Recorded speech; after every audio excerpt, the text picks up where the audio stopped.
Good morning, everyone. Thanks for joining us today for our webinar. My name is Carmen Boone. I'm an education coordinator from Oregon Pacific Area Health Education Center.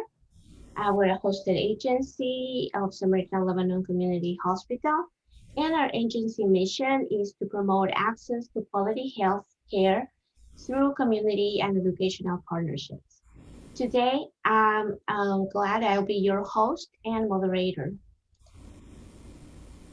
Um, we will email you the slides this morning and send us an email if you, for any reason, you don't receive them. Use the chat box for typing questions or comments at any time.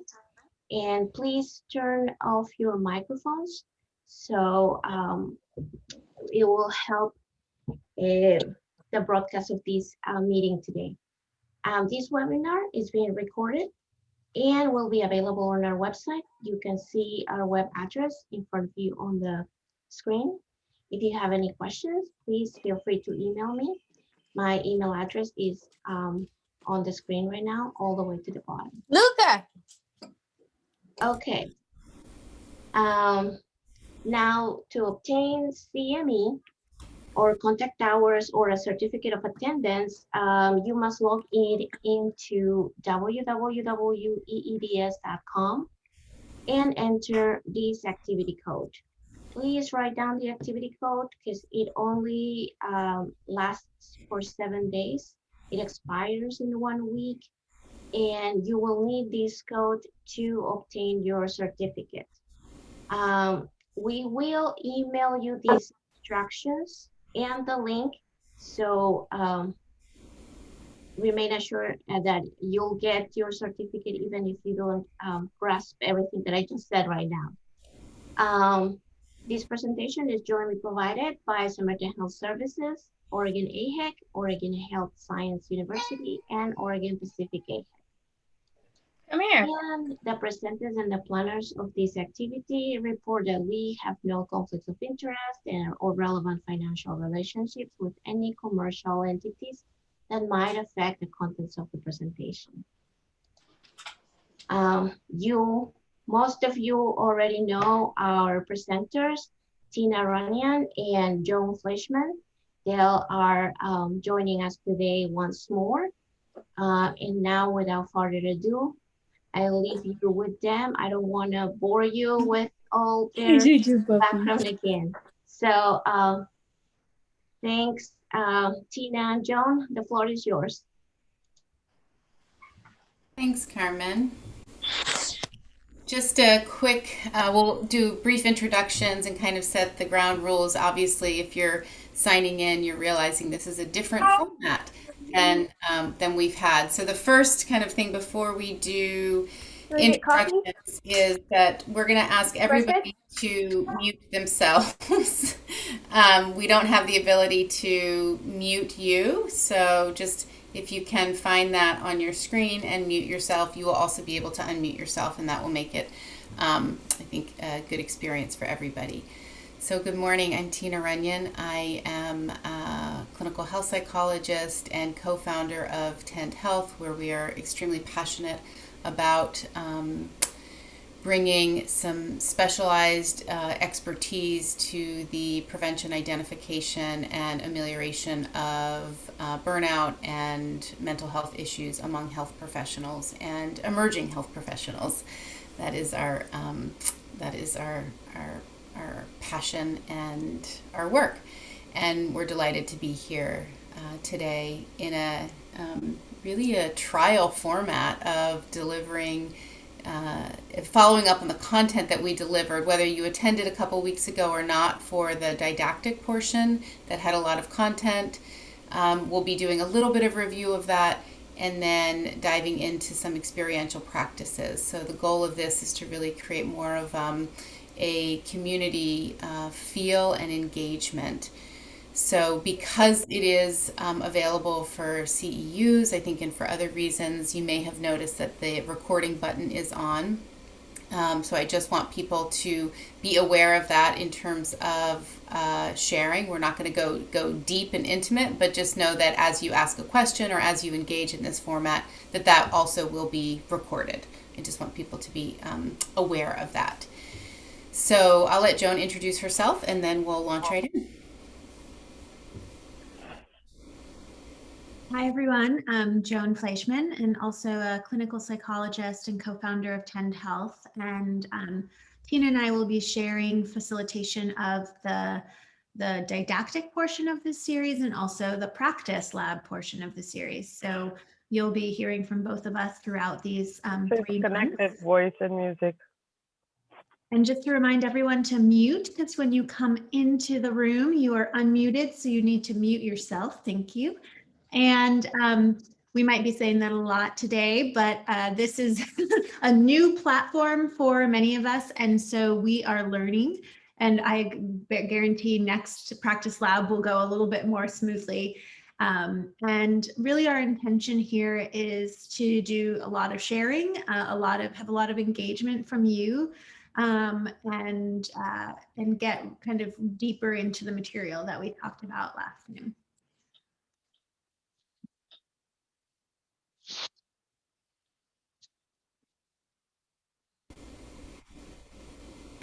So we had this idea of a practice lab coupled with each of our content areas. And so, Joan, do you just want to kind of lay out the framework for the series and how we've conceptualized that? Yeah, so when we put together this series, we actually thought of 6 topics and realized that was a big commitment to make right off the bat. And so we broke those 6 topics into 2 parts, 2 series. So there's a series now and then a kind of a series later in the spring, early summer. And this series is really just kind of delving into this kind of the idea around secondary stress, around trauma exposure and using trauma-informed practices and skills, and then also bringing in the tool of self-compassion, which we're going to talk most about in our last session, and then have a practice lab on that. The idea is the first, the kind of didactic portion is the kind of talking about the information, introducing a topic, and then the practice lab is really an opportunity to practice some of the things we talk about, kind of delve into how do you actually apply this to your work. We all have different roles in the healthcare world right now. And so thinking about, well, how does this work for me? And being able to ask questions and talk about what's challenging around these practices. The first session in each one of these kind of topics is usually a lot of us talking and slides. The second practice lab, practice lab section is really much more about engagement. Thanks, Joan. So as Carmen said, we don't have any conflicts of interest, and I just want to reiterate that point about the practice lab is please ask questions. You can use the chat, you can raise your hand, and we really do want this to be a little bit of reminder and sort of tickling of the intellect about this content, but really to actually have an experience and kind of use us as experts that you can consult with and ask about the application of these things for yourself. And to trust that if you have the question, you are likely not alone, and other people have a very similar question and will benefit from your question and hopefully from the answer as well. So that's really the setup here. And then I also wanted to say a little bit about how to use, you probably have all used Zoom in some point in the last 10 months. But if you're in a view where you're seeing the slides on one side of your screen and either the person who's speaking on the other, there's a little 2 little white lines you can pull and make your slides a little smaller. And if you go to gallery view, you can actually see most of the people who are on the call. And that might be nice when we start talking to each other. So just wanted to give you some options of your view.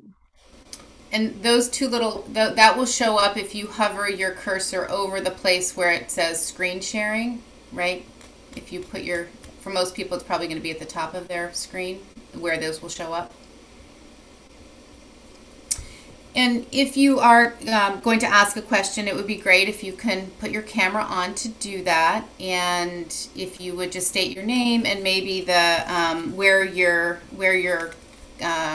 coming from in terms of location, geographical location, and your clinic. Otherwise, great to have your mic muted just in terms of background noise for everybody's experiences. And just a reminder that even if when we're talking about some of the content over the course of this series in Practice Lab, some of the things that really are precipitants or stimuli for stress in each of us may have to do with our work settings and our colleagues, but may also have to do with patients and specific patient interactions. So just a reminder not to share any protected health information if you're asking a question, and if it's relative to a patient, just as few details as possible to be able to ask the question without any identifying information would be great. Okay, so lots of logistics for this first time around, and we're gonna then just do a quick little reminder about when we talk about self-regulation and sort of recognizing and managing stress. If you were in the last session, you'll remember that I talked about stress on a continuum, and want to again reframe that while when we use the word stress in our vernacular now, we usually talk about it sort of as a negative thing and as something that is bothering us in one way or another. But stress really spans the continuum, and there is a part of stress, if you will, whether that's cognitive stress, emotional stress, physical stress, that actually can really elevate us to peak performance and to really help us to be able to be in not only a desirable but optimal zone of performance. And so stress is not all bad. Having some stress hardiness, some ability to tolerate stress, is actually a very key skill of resilience. If you don't have any kind of stress on your life, we don't have the opportunity to build that resilience muscle, those skills of resilience, any stronger, because things are just sort of always humming along and you don't have to actually leverage that skill. So most of you are going to be very familiar with that as healthcare professionals or emerging healthcare professionals. The process of becoming whatever kind of health professional you are trying to become or have become had some stress opportunities baked in, and in the moment may have felt unwelcome and unnecessary. Oftentimes we can see in the rearview mirror the ways in which that really pushed us to a higher level of adaptability and to challenge ourselves. Now that's always, I think about it sometimes like in a little 2x2, that you can't have the stress be too much or too extreme without a lot of support, because most of us then experience that as distress, if you will. If you don't have if you have lots and lots of support and very little stress, most of us sort of roll over and we're kind of bored, right? Sort of the age of helicopter parents and kind of everybody doing everything for us. You need to have really right at that edge of stress with appropriate amount of support is really where most of us will thrive and begin to push that edge to build our resilience. And so that's going to be different for everybody in every setting, but that's also a little tool you can think about, as a leader. If any of you are leaders in this at this time, it's not that it's a bad thing that your people that you're supervising are being stressed. It's really a call for you as a leader to be able to imbue them with as much support as possible, that they can manage that additional stress with that support. And that's actually really a sweet spot for all of us, to have not too much but a fair amount of stress coupled with a fair amount of support. So I just want to reiterate that stress is not all bad. But when we experience stress, we all have a very predictable response to that, because stress is always perceived at the level of the nervous system.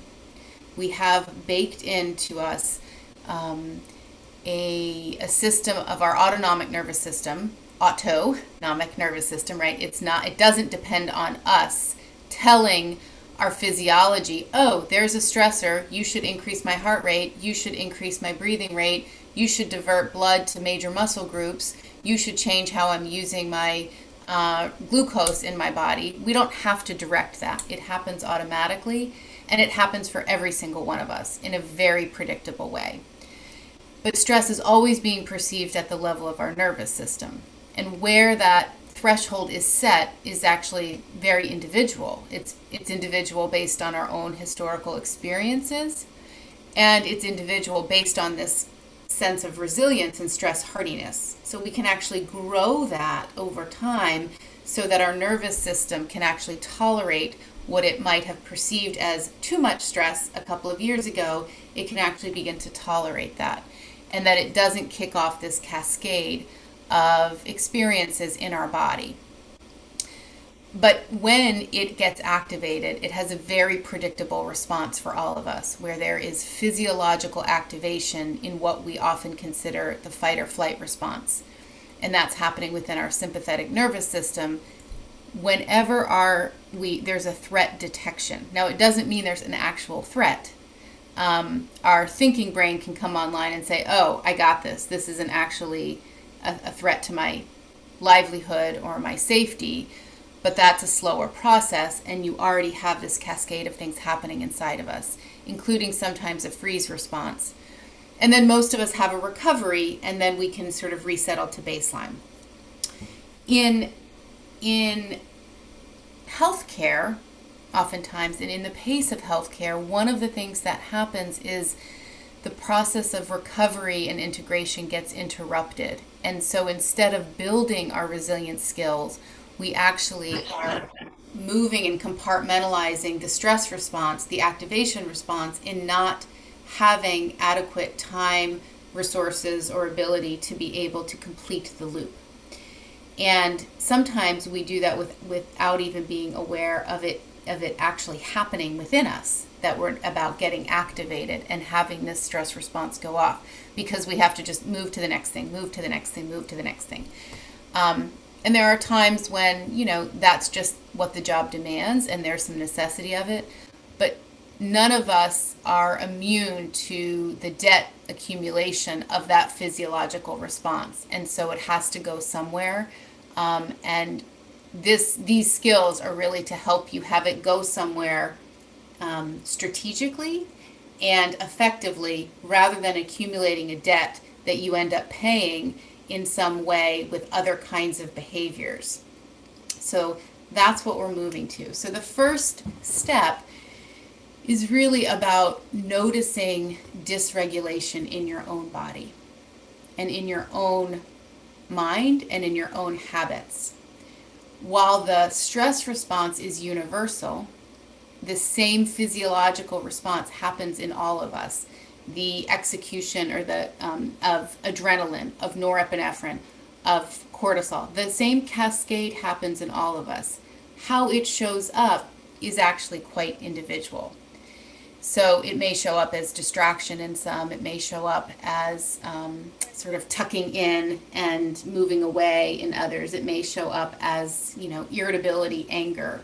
So these are a lot of different ways that it can show up, but it's often patterned in each of us.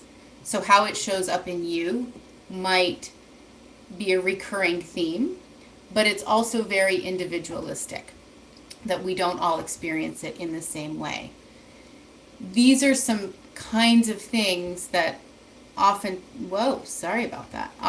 people will say about how do you know when you have moved out of this optimal zone. Here are some things that people will say of how arousal shows up in them and what we can begin to notice. Some things here in this hyper arousal zone and some things in the hypo arousal zone. And sometimes we can toggle between those. So I'm going to stop sharing my screen at this point and move a little bit away from the content, and would really like to open up for some conversation. People can use the chat, or even unmute yourself, maybe a reflection of even just hearing this. How does that activation show up for you? And also if you have any questions about what I've covered so far. So that's kind of the ask right now, is maybe chat in or raise your hand and unmute and talk about, how do you notice this? Because while we can't change everything we notice, we don't have a lot of opportunity to change things when we don't notice them. So this is really the first step.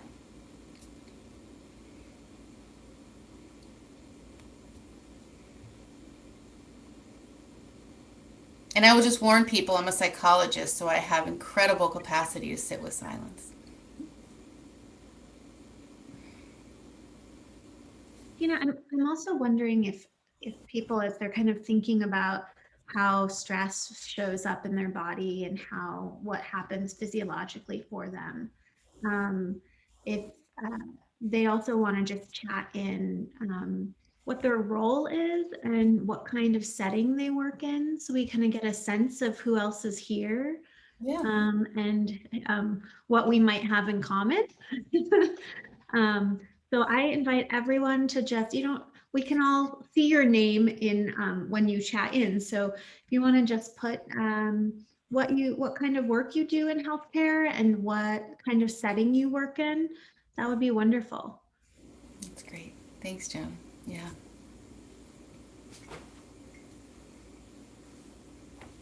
So my name's Dorothy. Go ahead, Dorothy. So I work in recovery support services. I do state opioid response in Spokane. So we work with a lot of people in recovery, a lot of people who are homeless. And so I got to say that probably my anxiety level most days is pretty high, along with my stress level, because the people that we deal with are so struggling right now with the COVID and just in recovery in general. Yeah, it's a very high risk population, always sort of skating on that razor edge. And when you say high stress for you, Dorothy, after hearing that little intro, do you have a sense of where that shows up for you, like even in your body or maybe in your behavior? It does. I think my stress level becomes, depending on the person who I'm engaging with and what their stress level is, I sometimes take on their stress level. When you're dealing with someone who is, yesterday I had a really stressful person, but when they're sharing with you that they're suicidal or their psychosis is very, very high, and so then you have that empathy kick in, but you also, I'm in long-term recovery, so we take that empathy on and we take on their emotions sometimes. And so it can be very, I often find myself leaving and going and just going back in. And I do verbalize with people I work with. I mean, I work with Christine, who's always on here too. And we share a lot together in that stress and struggle daily for support. So it can be quite stressful for me. Yeah. We as humans have these mirror neurons, which allow us to really tune in, even in this format, of what people might be experiencing. And that's that's a gift, and to be able to join with somebody so they feel fully seen and heard. And like you're saying, there is this edge state of like, oh, and then I take that on as well. I am literally feeling along with this person. So their sadness, I am feeling their sadness. And there's some imaging studies that would suggest that your neurobiology in that moment actually is of sadness. and that's what's happening to you in the structures and functions of your brain at that time. And so just naming it like you do and sharing it actually is a really useful strategy to help your nervous system know that while you can be sad, like have that sadness to identify, you don't have to keep holding that sadness. Your nervous system doesn't have to keep preparing you for sadness. So that naming process that you've come to kind of organically is a very effective technique. Thanks for sharing. Christine, did you have something you want to share? Yeah, so my name's Christine. I'm the manager of Recovery Cafe Spokane here in Spokane, Washington. I work directly with people that are in recovery from substance abuse and mental health. And as I'm a counterpart with Dorothy, her and I serve a lot of the same individuals. But on that last slide that you showed, it really resonated with me because we do take on a lot of secondary trauma. I mean, every day we come to work, we know that that's just something that we have to do. And we take it home with us and we sleep with that. And it does cause a lot of stress, but some of the feelings that I have or my body goes through is I get anxious. I'm extremely sleepy. I'm irritated, agitated. You know, I can get shaky. I get over stimulated too quick. You know, those are some of those things that I tell that I feel, especially especially when I go out in public and there's just too much going on around me. Because I don't think I ever had that time to really shut down what is going on inside of me. Real quick, Dallas, welcome this morning, and I'm going to ask that you mute your microphone as well. Thanks. Go ahead. Sorry, Christine. No, that's okay. I think that's pretty much all. So hopefully you guys heard that through that. But,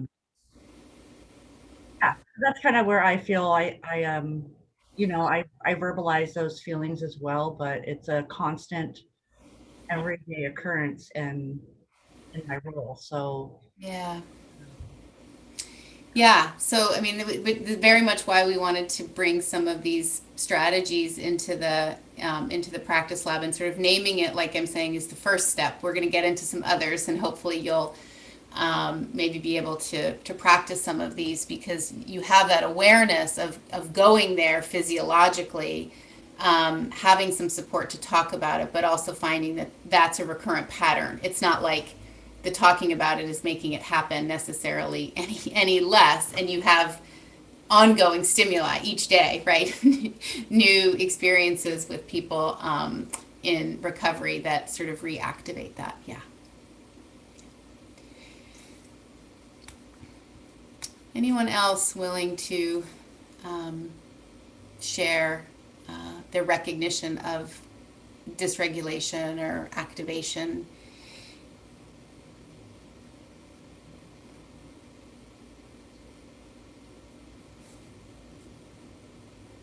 And if you're not sharing it out loud, I really do encourage and invite you to name it to yourself. Because like I said to Christine, that's really the first step, is to notice two things. Notice what it is in you and what are the kinds of things that lead to that, right? There are some people who we don't all react to the same stimuli in the same way. For some people, right, going to a concert or being on very busy streets of a major city feels really energizing and great and even calming. And for other people, it's like stimulus overload, too much, let me get out. So it's not just the stimuli, it's our response and engagement with it. So it's both knowing how does this show up in my body, and what are the things that tend to activate it. Now, we can't control a lot of those a lot of times, but we can get really good at recognizing our own activation. Thanks, Jolene, for including in the chat. Yeah, this sense of lower lower frustration tolerance, lower ability to be interrupted, which is so much a part of our lives in in healthcare. And then for any of you that are also now part-time teacher, right? There's a lot of this. There's a lot of unpredictability in your day and interruptions. So that's also great to notice that if you used to be able to tolerate a lot of that and now it just feels overwhelming, to know that that probably is signaling that your system is activated. It's hard for you to tolerate that interruption because your system is activated. And so we'll teach you some things about what to do with it, but first you have to know that it's happening. That's great. Anyone else before we move on? Hi, everybody. I'm Ray from Recovery Cafe Spokane. Hey, Ray. And, I very much am in that distress mode. Like every task, every, challenge I face every day, like my brain just doesn't want to compute it. Like perfect example, joining this Zoom this morning, like I Zoom all the time at work and in my personal life through recovery meetings. And like, having to join this Zoom, my boss simply just said, "You have a Zoom account." And I'm like, "No, I don't have a Zoom account." And she, and like I couldn't compute that I have my own Zoom account, because in my brain, the simplicity of it is I never created a Zoom account when actually I did create a Zoom account. And it's just, for me, everything, like nothing will sit in my brain. Nothing will sit there and let me compute it. And that's super frustrating, for me. And it, it starts my day in that challenge and it continues forward that day. Yeah. Yeah, I'm hopeful that one of the practices we maybe introduce might be something to experiment for you. That's a not uncommon manifestation of this level of activation. Sort of like in the cartoon I said, like, what did I come in here for? Right? Like that things just seem to be flowing through and nothing's sticking. Like it's just full. It's just like, yeah. So that's a clear sign, I think, of that activation. Somebody else chatted in that, the acuity and crisis within the healthcare situation is doable. It's other stuff. It's sort of becoming irritable with, interpersonally with other people in your lives. And so I just want to make a note about that is, when we're really stressed and kind of go on automatic pilot for those things, it's actually we'll default to our training, if you will. We'll default to the things that are kind of overlearned. So that makes a lot of sense to me, Desiree, that you can deal with a patient crashing because, one, you've probably done it many times and you default to your training and you are doing what you know needs to be done in that situation. What's also happening in that situation is there is a stress response happening underneath the layer of the skin. There's a physiological activation that is actually allowing you to be highly focused, highly on point, really in tune with what needs to happen at any moment. The invitation, which doesn't always happen in healthcare, is to find a way to complete that stress cycle. So whatever happens with that patient at that time, how do you create the transition to complete the stress cycle in a way that recognizes that while you may have been highly focused and it didn't feel like stress, there was actually a lot of stress happening in your body that was actually helping you execute in that situation. That's for all of us in a lot of crisis situations. But then we sort of tuck away, like, oh, that's over. And we don't complete the stress cycle so that there's still that activation that is now getting discharged in snippy little comments to somebody when we come home, or like, again with the dishes in the sink, or whatever it is, and that we feel like we don't have any empathy or compassion left. I hope that you can let me know if you think that tracks with your own experience. But it's a great example because it's exactly what we're talking about here in terms of even doing this practice lab, is to help people kind of know, like in practice, like in your day, how does that work? Okay. I'm going to move on, which means when I am sharing, I can't see the chat, just so you know. So I don't want to. I can call anything out that I see. That Okay, thanks. can... So we just talked about the self-awareness and checking in. So one of the very concrete strategies I would really like to encourage people to do is really around this awareness piece and naming it and people will say, when you name it, you tame it, or when you feel it, you can heal it. Whether that sounds really like squishy and foofy, psychology speak to you, or whether it resonates with you, you use whatever terminology that is most helpful for you to get the concept of basically a regular kind of check-in at some frequency that works for you. So that may just be middle of the day, maybe just end of the day when you're transitioning into your home life, not your home, because a lot of us are in our home still, but your home life. Maybe there's natural points throughout your day. And the technique for the check-in, I would say, which doesn't even have to be at a point of activation, is just, what's going on in my head right now? What's going on in my emotions right now? What's going on in my body right now? I talk to a lot of people who, start their day where their body feels okay, right? And by the end of the day, you can't draw their shoulders away from their ears. Like, there's so much tension that's built up. And it's a lot harder to discharge, whether it's physical tension or emotional tension, when you have a gradual build versus trying to sort of come back to baseline a couple of times throughout the day. So a little bit of a check-in. And if you notice that there's some activation there, like you're really hooked on a patient's story, you're really ruminating about something that happened that's very stressful. I presented these last times of just checking in with, like, what's the story I'm telling myself right now?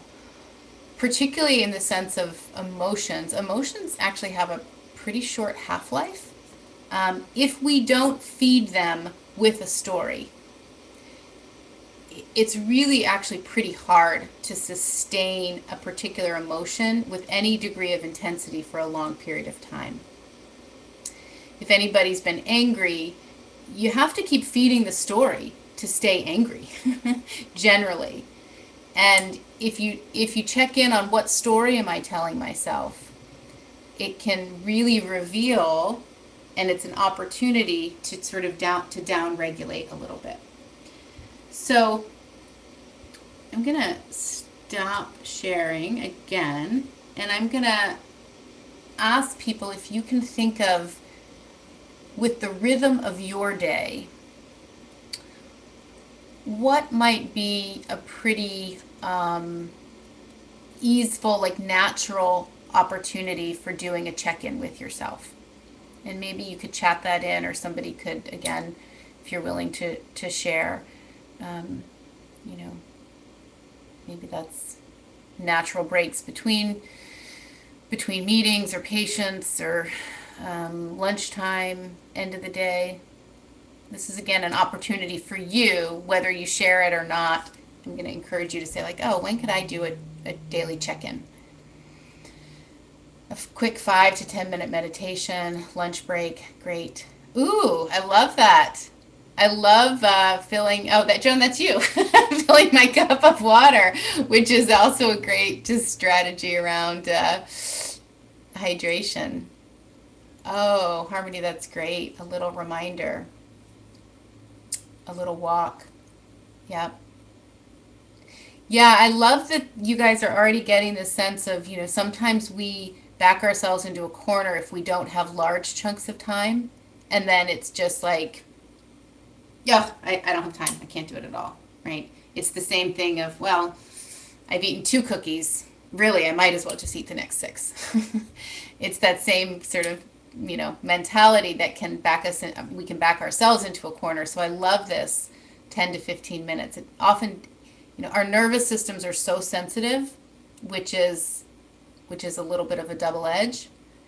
They're so sensitive, which is some of why all this stress is here, but they're also so sensitive it doesn't take actually an hour break to get yourself back.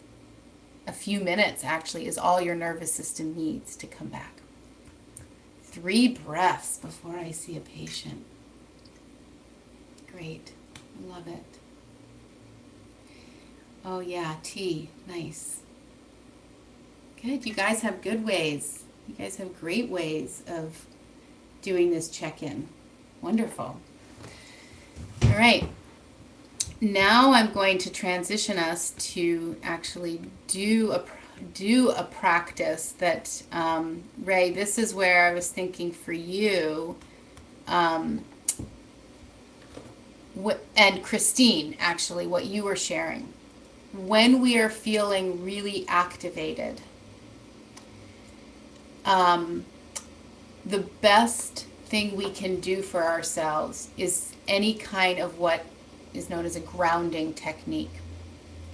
And it's not just grounding emotionally, it's literally your nervous system feeling grounded.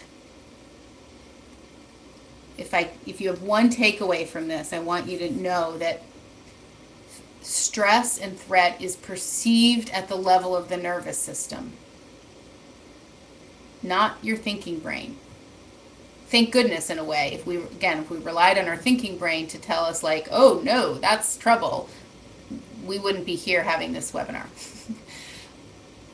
Stress is always perceived, threat is always perceived at the level of the nervous system, which means safety is perceived at the level of the nervous system. So grounding techniques. So I'm going to just guide us through a little practice here. I am going to close my eyes because that's the space in which I can tune in to guide. You can leave your eyes open, cast a downward gaze, you can close your eyes, whatever feels right in your setting. So I want to start literally by helping you to bring your attention to first your feet on the floor. And if you can, with wherever you are, I want you to place both feet on the floor. So uncross your legs, whether you're sitting or standing. And I want you to kind of press down through your toes, if that's available to you. Maybe rock back just slightly, pressing into your heels. Again, to the front of your feet. Shifting your weight very slightly to the back of your feet, your heels. And in that incredibly, almost imperceptible rocking, find your center. Find the place where you feel you can ground down through all 4 corners of your feet. Inside ball mound of your foot, outside bound of your foot, each side of your heel. And perceive the feedback from the earth, whatever you're standing on. It's holding you. It's supporting you. Feet on the floor.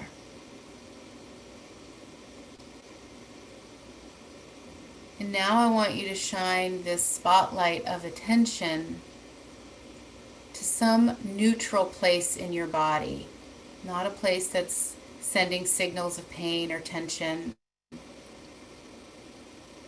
It might be your hands. Could be feeling the backs of your legs, your buttocks sitting in a chair if you are.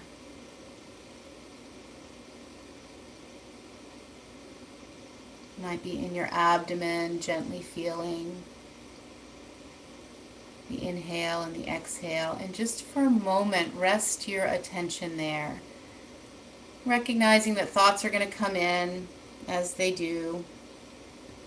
Our predictable human brains, thoughts are going to be there.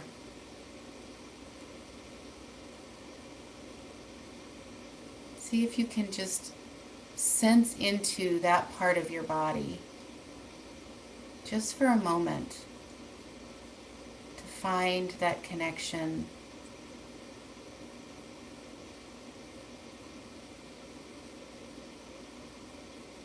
And then if your eyes were closed, I invite you to open them.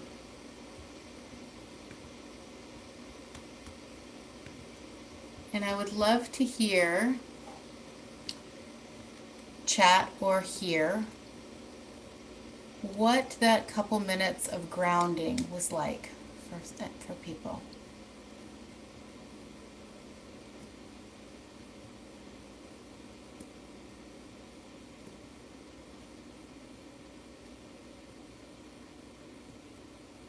Okay, calming. Yeah, shifting focus. Oh, that's lovely, Jolene. When we get stressed, we get this. It's sort of like what is that called when you get a song in your ear and it plays over and over again? You know, you can't get the song out of your head. An earworm or something. Our stressful thoughts are like that, and so to trust that we actually can take the flashlight of our attention, if our attention is a flashlight, and shine it somewhere else, even for a moment. So changing focus is actually a great strategy. Peaceful, awake, alert, nice. I love that. So a grounding technique, but a sense of being awake. Yeah. Oh, nice. Less tension. Mm-hmm. There's something with when there's a variety of different kinds of grounding techniques, but there's something very visceral about bringing your attention to something that is truly supported, like your feet on the floor. Tells your nervous system, your sympathetic nervous system, that there's safety. If you think about the sympathetic nervous system being what we call the fight or flight system, right? The posture of fight or flight is going to be on your toes, like on the balls of your feet, right? The posture of fight or flight has some potential energy to it, if you will. The posture of like safety is like, oh, feet on the floor, butt in the seat, ears away from the shoulders. And so what we're doing is trying to work with our nervous system to intercept these postures to say, oh, it's okay, I can ground. So the sense of being calm and being present. That's the function of the grounding techniques. And then one of the others that I'd like to share is something that allows your system to feel supported. So a couple of you do this intuitively by calling somebody, talking with somebody, feeling that real social support connection. There's other ways we can do that ourselves in this physically distant world. Placing a hand or two over your heart on your chest, or even kind of like this, right? What we would feel if somebody were hugging us. I'm just going to ask people to do something like that now. And a lot of you have your camera off, so if you're worried about what that will look like, so just experience it. You know, experience what, and if you can name that, what does that feel like? You might even think about finding a word or a phrase like, I'm safe. Right now, it's okay. In this moment, it's okay.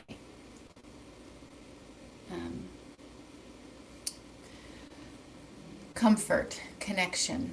Yeah. Yeah. We're trying to work, in some ways, bypass this very useful, creative, incredible aspect of our humanity. But we're trying to bypass that a little bit to work at the level where stress is actually perceived and stress is experienced. And so while it may seem, I don't know, foofy or new agey or like, I'm trying to give you the science to understand that the reason this is effective is actually based on the physiology. If we're trying to tell our systems, it's okay. It's okay. I want to pause there and see if there's any questions or reactions.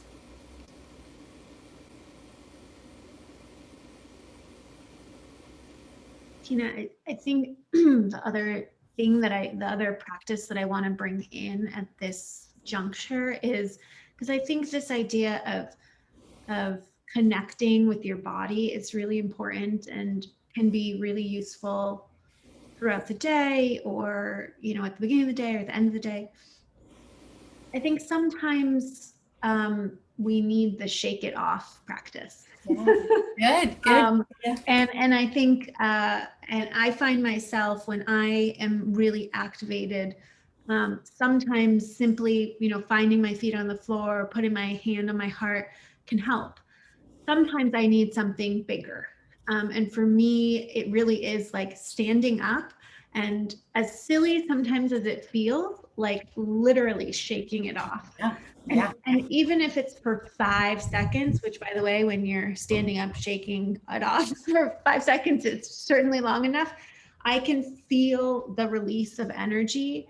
And it, you know, we know if you watch wild animals, they actually shake after a stressful event, whether being chased by a predator or they get stuck in a hole or, you know, a fence or something, and they're being threatened, or after something painful, or after animals give birth as well, they will get up and shake. And I think that sometimes this like connecting into the ground or connecting with your body can be helpful. I think sometimes we just need to move the energy in a different way. So I just wanted to bring that as like another practice. Can we do it? Let's do it.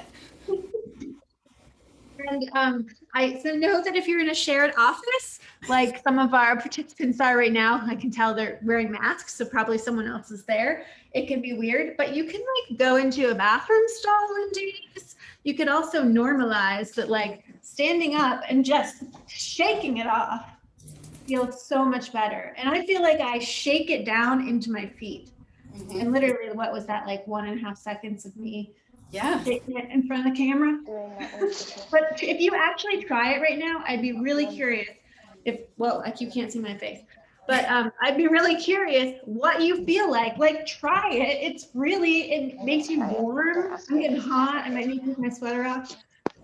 Or just shaking it out of your arms. Get it out of your arms. Yeah. It seems silly, but it's so grounded in science, and all other mammals do it. Yeah. So love it. Yeah, chat in or unmute. What was that like? It feels good. It speaks to that self-aware, starting with that self-awareness piece and that question, like, what do I need to regulate? Right? And sometimes we need to regulate up too, you know, so shaking it off or regulating up and not regulating down. And that's a really, wise, coming from a really wise place. Any reactions or comments to the... Jill. I actually do have a reaction to that. There is a lot of proven truth to that. I've known a lot of massage therapists over the years, and I was taught that every time somebody is doing a massage, when they go down the legs, when they go completely down the leg and off the feet, they shake off the feet and then the masseuse actually shakes their hands, and it's just taking that energy off the person's body and taking it off of the masseuse's bodies as well. So I myself, doing computer work and keyboards and stuff, I'm constantly shaking my hands and my fingers. So yeah, I am in total agreement of that. Oh, Jill, that's such lovely imagery too, in thinking about our work, kind of, interacting in the computer or sending an email or an interaction with the patient, sort of like that we are all these receptacles and transmitters of energy, and that it's, even if it's just with the keyboard, right? Shaking it off. I love that imagery. Thank you. I want to be sensitive to the time, and I think Carmen may have a couple of ending slides. Carmen, do you have any? Can I make a book suggestion? If you want to learn more about what we just talked about, Why Zebras Don't Get Ulcers.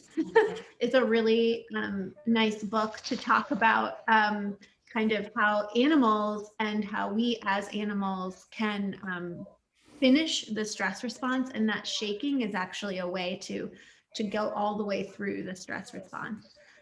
So Why Zebras Don't Get Ulcers, and I'll put it in the chat. And we'd love some, formal or informal feedback. Obviously, this is, a different way of doing something than you coming on and, kind of listening to a lecture. It's how we really like to work to, make these concepts a little bit more manifest, but we're in service to you all. So, please offer comments and feedback if this is a useful format to couple with the didactic piece. I will do this with you, sweetie. It's all you, Carmen. Thank you so much, Tina, Joan. This morning has been amazing.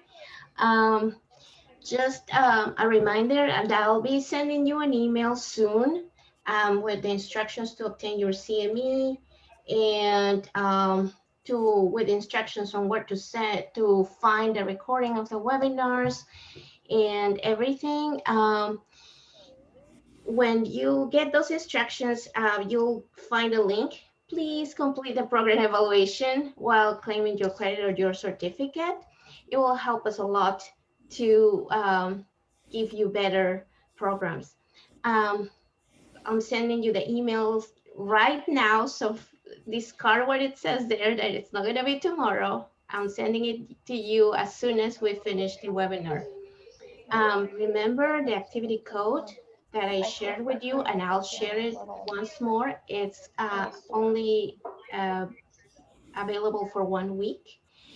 And our recordings are on our website. No worries, I'm sending you the web link on that email, and send me any questions or any comments or anything that you would like to share with us. This is the activity code. Write it down, and the website is here as well. And thank you. I don't know if Tina, Joan, you would like to share anything at last minute take home message. I just want to say thank you so much for doing this series with us. I think it's something really helpful and we all need in our daily lives. Yeah, no final comments other than appreciate everybody's attention and engagement this early in the morning. So thanks. We'll see you in a couple weeks. All right. Bye, guys. Thank you so in much. a couple weeks. Have a wonderful day. Goodbye. Bye.